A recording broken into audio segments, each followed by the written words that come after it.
Oh my gosh, it has been a long time since I have uploaded a video. I will apologize in advance. I always have to apologize in advance. But no matter where I am, I can never get the lighting right. Forgive me, I tried. But wow.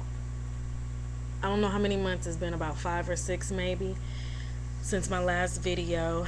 And I was actually getting ready to go to bed and wash my hair, go to bed, all that good stuff. And I was like, I have way too many questions and stuff in my inbox and on the comments, and figured I would take the time now to sit down and really respond to you guys. I don't want you to think I'm ignoring you, so it's your fault that I look like this.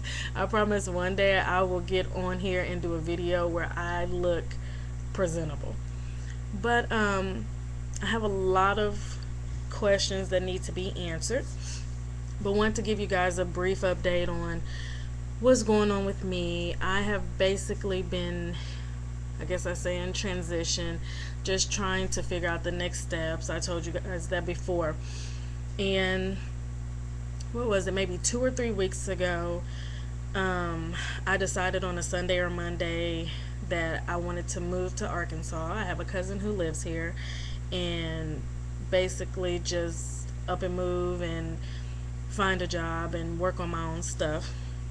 And so I actually moved that Thursday. So I am in Arkansas now. I'm no longer in Houston.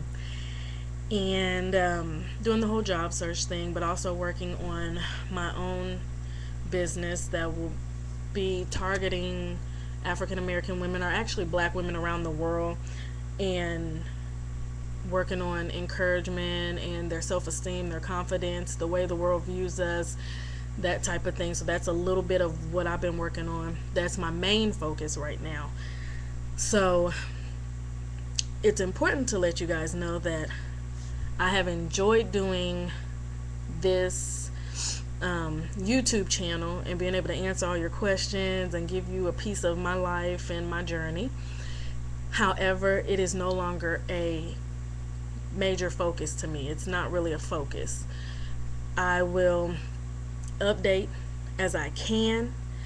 I will answer questions, but I may not be able to answer questions as quickly. I will no longer respond to any questions that I've already answered. I do have questions that I've been asked over and over and over, and people keep asking me these same questions, and some of them I will be answering tonight, this morning. It's 2:26 a.m. here. But just for future notice, if I have answered a question once or twice, I'm not even going to respond. And it's not to be rude, but just to answer the same questions over and over and over it drives me nuts. So if you can, look through all the videos before you send me a question. If I haven't answered it, I will be glad to. What else? I will sooner than later have another YouTube page opened, and I will give you more heads up about that when it comes closer. I hope you guys have been great. It seems like a lot of people are going to Korea. I have a friend who's going back there in about a week, and I have another one who'll be there next month, one who got there not too long ago. So it's cool that everybody's taking their little journey, and hopefully you make the most of it. So I'm gonna start. If for some reason I did not get to your question, I'm sorry. Just message me. It's better if you inbox me. Send me an inbox message and I will answer your question. If I can't pronounce your YouTube name, I'm just going to spell it out. So we're going to start with LNNGO88. And I just want to thank you for your comment. I taught at Yoju Elementary. Yoju was a very small little country town. It was not on every map. I taught at the largest school in the town, and I actually finished my contract in October of 2010, and I am in the States right now. I was in Houston and now I'm in Arkansas, but I wish you all the best in your own journey. CLANESIUC. Most places do want you to have a bachelor's, but certain places will accept the CELTA without one. But that's usually going to be very few. She wanted to know if you need to have the bachelor's and the certifications, all that. Most places, from what I know, want you to have a bachelor's. If you have the CELTA and other certifications, they may give you some leeway on that. JLNAE, thank you so much. I'm proud of you that you're making the decision to do what's best for you. Don't worry about everybody else. You gotta live your own life and do what works for you. Too often we want to please our family, we want to please our friends, we want to do what they want us to do, and we want, to be accepted, and we want their approval.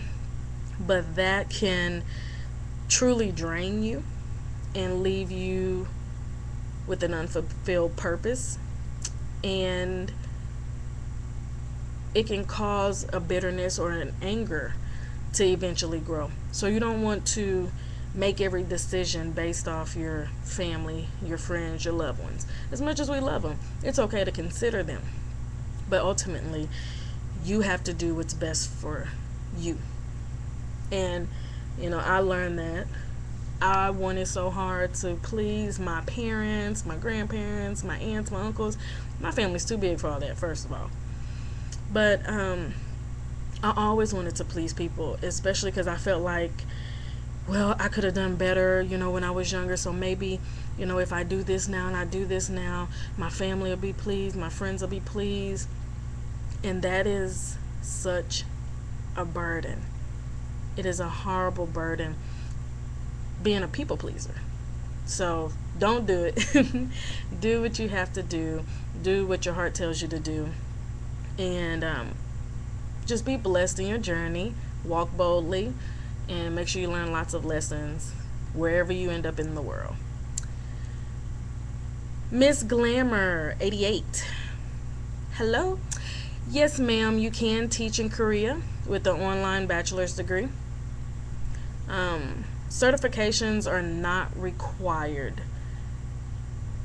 However, I'm hearing that Korea is stepping up their game, and it's maybe a little bit harder to get a job there, so you may want to consider an online certification.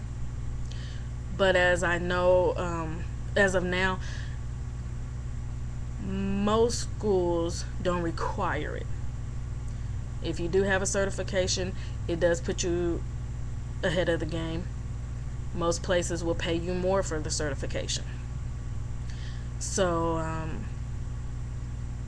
it can be a benefit to you. It's not, if you get the certification, if you spend the money and spend the time, you will increase your chances, increase your pay, and it helps you to adapt better in whatever new country you're going to be in, and adapt to teaching English to foreign students.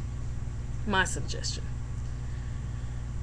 1AEJO, thanks for your question. And I just realized I did not write down everybody's questions, so listen to the answers and try to figure out what they asked me. She asked about my hair, what I did while I was there. For the most part, I took care of my own hair when I was there, only because I was real weary about people being in my hair, people that I didn't know.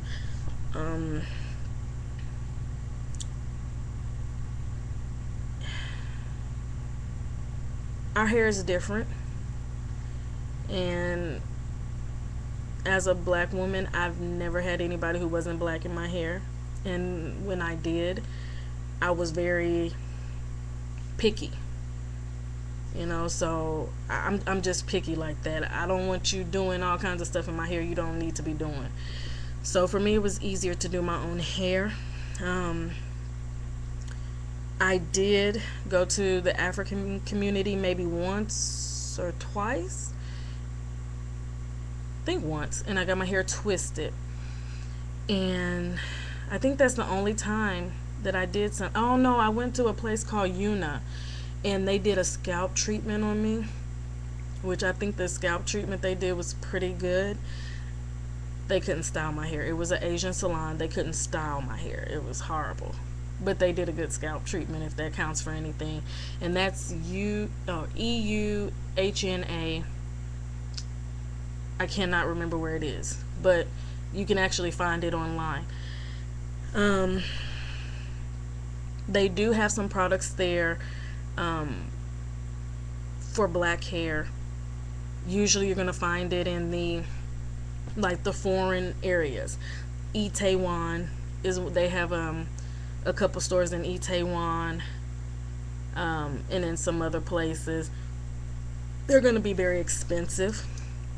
I would suggest bringing stuff with you, having someone mail stuff to you, because they will charge you here. And my mom and my hairdresser actually sent a bunch of stuff with me, and I brought some stuff with me as well, so I was good on hair care products. Also, my friend Jessica, she went home to visit and brought some stuff back for me. So that's how I got all my stuff. I don't think I ever bought anything while I was in Korea for my hair. I was required to write lesson plans for my school. As far as I know, most teachers are. Some schools are more strict on it than others. But I think everybody pretty much has to do a lesson plan. How often you have to do it and the style is dependent upon the school. They should tell you what they're looking for, and the teacher who was there before you, if they're at least a decent teacher, should leave you some kind of notes or suggestions or an example of a lesson plan. If you do any of the certifications, they actually teach you how to do the lesson plans.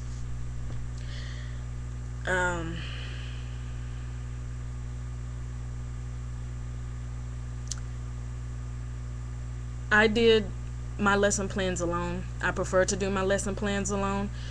My co-teachers were there if I needed help. So if you need help, ask your co-teachers.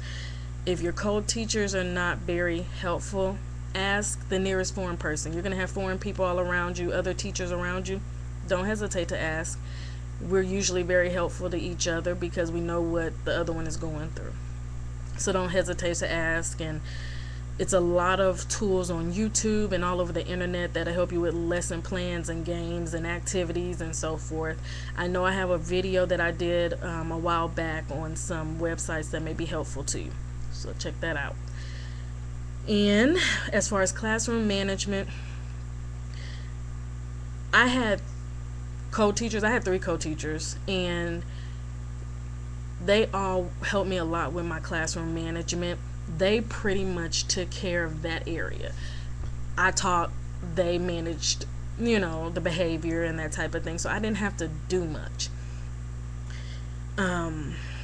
I did create point charts, so we use point charts for each class, and the class with the most points will get a prize at a specific date. And the Korean teachers have their own methods, and you kind of sit down, you have to figure out your co-teachers, you have to figure out your school and kind of see where you'll be. But they're usually pretty good with managing the class and keeping the kids on decent behavior. The kids will try to push your limits, especially because of the cultural differences and language barriers. So I definitely suggest, if you can do a certification, if you can learn the language, if you can really learn the culture before you get there, it's going to help you a lot when you are managing your classroom and when you're talking with your co-teachers and building that team between you and your co-teachers. It helps a lot. Don't be afraid to be firm with the kids. Do not be afraid. The co-teachers are definitely not afraid. Don't be afraid to be firm with the kids, and you're not going to make them all happy all the time. Period. They're just like American kids as far as I'm concerned.